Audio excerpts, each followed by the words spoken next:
Welcome back to This Week. Time now to get the views of our media and political experts, Democratic State Representative Brenda Gilmore of Nashville and syndicated conservative talk show host Steve Gill.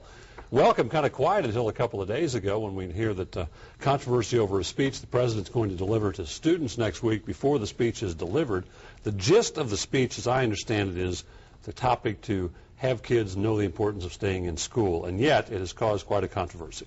Well, I think it's because the speech isn't what's caused the controversy. It was the Department of Education sending out lesson plans to the teachers as this speech is going to be piped into classrooms across America, instructing the teachers in advance to prepare kids to think about what they can do for Obama, what they can do to help Obama. It wasn't what you can do to help your country, what you can do to help yourself finish your school and advance your education. It was, what can I do to help Obama?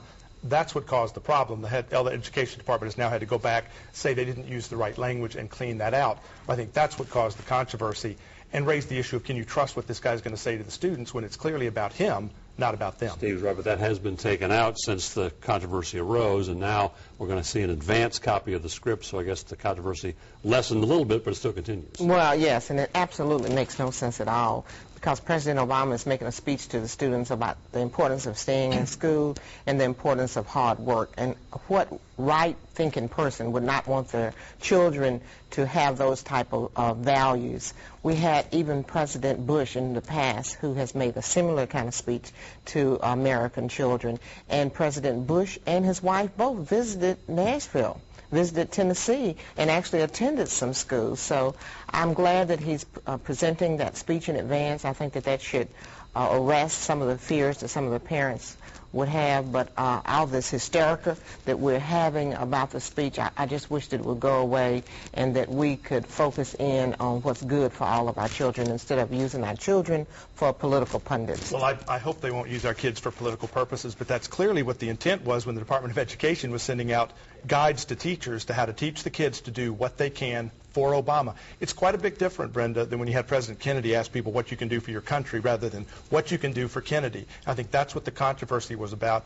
Now that the president's backed off of that, I think that's a good idea. I think this was a good idea, handled really wrongly, or maybe some things got out there that weren't supposed to get out there in regards to what this was going to be. Well, I think that they probably didn't anticipate that there were some hidden agendas, and it's gotten away from them. But the fact that he's providing the speech in advance sends a message to me, and I'm sure to most parents, that there's absolutely nothing to hide here. The fact that they will know in advance what's being said. And again, those are good values. Stay in school, work hard, and I think his life has just embodied those same kind of values. A big week for the president next week. After that speech on Tuesday, he speaks to Congress and the nation on his health care proposal once again.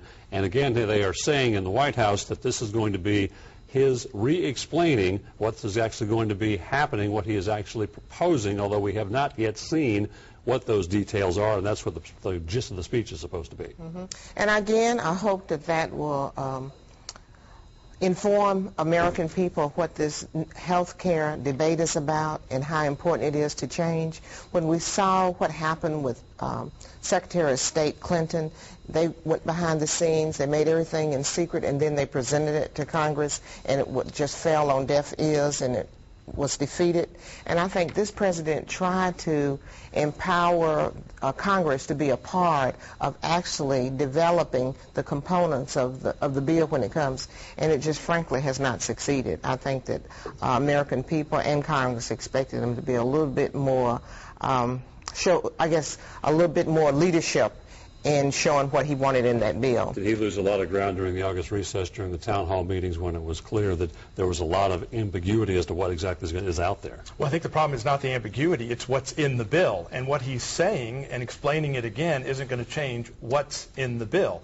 The problem this president has had, and the reason you've seen his poll numbers slip so dramatically over the last month, is people have actually had the time to go read the bill, see for themselves what it says, not just what the president says. And I don't think that on Wednesday, talking to Congress, saying more about what's in the bill that's not accurate is really going to help him. You've got Democrats now acknowledging it will fund abortion. You've got Democrats now acknowledging it will cost too much and will not save enough money to balance the numbers out. Democrats admitting it will cover illegal aliens. Those are the problems in the bill, and the president explaining it again isn't going to overcome that. You know, the polls, right now, 64% of the people still say they want some reform in the insurance industry. So I think that there's still strong support.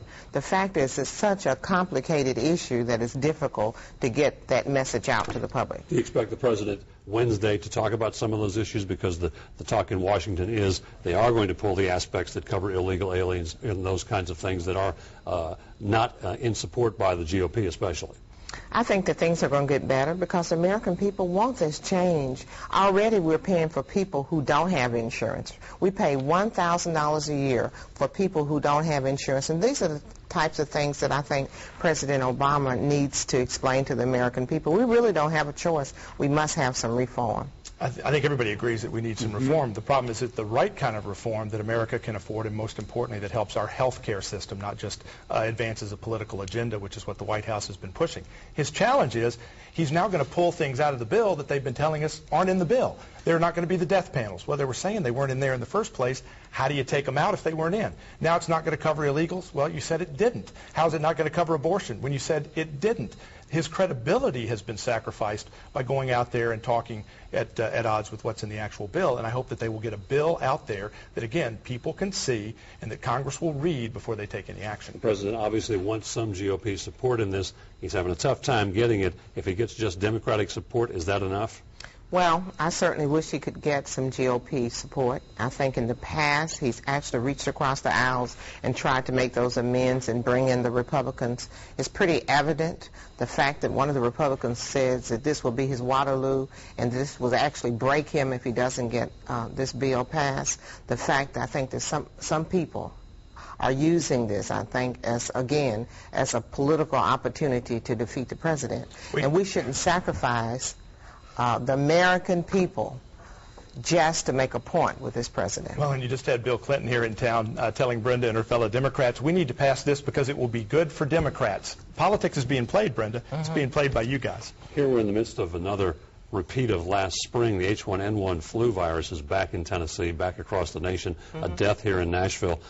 It's being played out a little differently. You've had experience, I've had experience, kids having this, and they're not closing schools. They are sending kids home, and if parents want to keep them home, that's fine. You think this is the best way to handle it this time?